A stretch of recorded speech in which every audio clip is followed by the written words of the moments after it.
Halo sahabat, balik lagi nih bareng aku di channel Cek Harga Emas, tempat kita ngobrolin seputar dunia emas yang kadang bikin penasaran, kadang bikin senyum-senyum sendiri. Gimana kabar kalian hari ini? Semoga sehat selalu dan makin cuan, ya. Oke, seperti biasa, kita langsung aja cek update harga emas Antam terbaru hari ini. Sabtu, tanggal 29 Maret 2026, yang kita ambil datanya tepat pukul 6:03 waktu Indonesia bagian Barat. Buat kalian yang udah nungguin, yuk merapat. Nah, untuk harga emas Antam per gram hari ini, kita ada di angka Rp2.837.000. Kalian gak salah dengar, Rp2.837.000. Angka ini sama persis dengan harga kemarin, sahabat. Jadi, kalau kita lihat perubahannya, emas Antam hari ini stabil banget, gak ada pergerakan sama sekali. Persentase perubahannya 0,00%, alias gak ada selisih rupiah sama sekali dari harga penutupan kemarin. Stabil di angka Rp0. Gimana nih? Perasaan kalian pas dengar harga emas Antam hari ini stabil? Ada yang senyum-senyum karena mikir ini kesempatan buat ambil posisi? Atau ada yang malah mikir, duh, kok diem aja sih, kapan naiknya? Nah, setiap kondisi harga itu pasti ada ceritanya dan ada strateginya sendiri, kan? Sekarang, kita coba bahas sedikit tentang historis perubahan harga, ya. Jujur aja nih, sahabat, untuk data historis yang spesifik dan tercatat rapi di database channel Cek Harga Emas ini, kita baru mulai mengumpulkannya secara resmi hari ini. Jadi, kalau kita bicara data historis yang spesifik banget dari hari-hari sebelumnya di sistem kita, memang belum ada nih.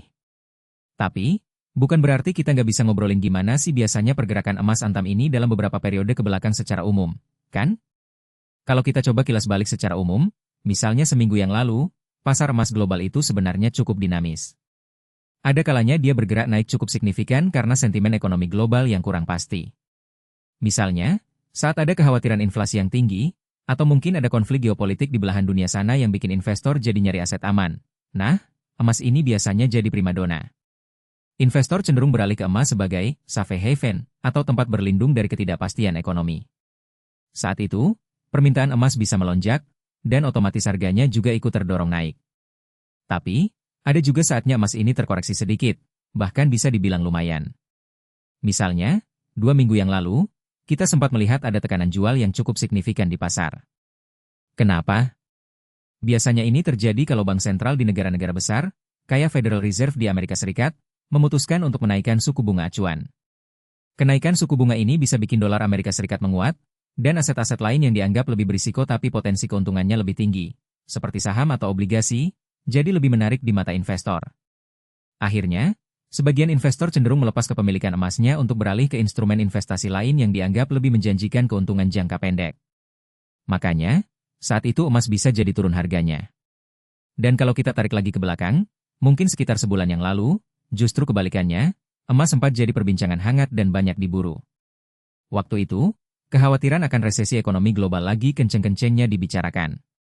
Banyak analis yang memprediksi bahwa ekonomi dunia akan melambat, bahkan mungkin masuk ke fase resesi. Dalam kondisi seperti itu, emas kembali menunjukkan taringnya sebagai aset yang tangguh. Permintaan emas kembali melonjak tinggi karena banyak orang ingin melindungi nilai kekayaan mereka dari dampak buruk resesi. Jadi, meskipun hari ini kita melihat harga emas Antam stabil, pergerakan emas itu biasanya memang selalu ada ceritanya.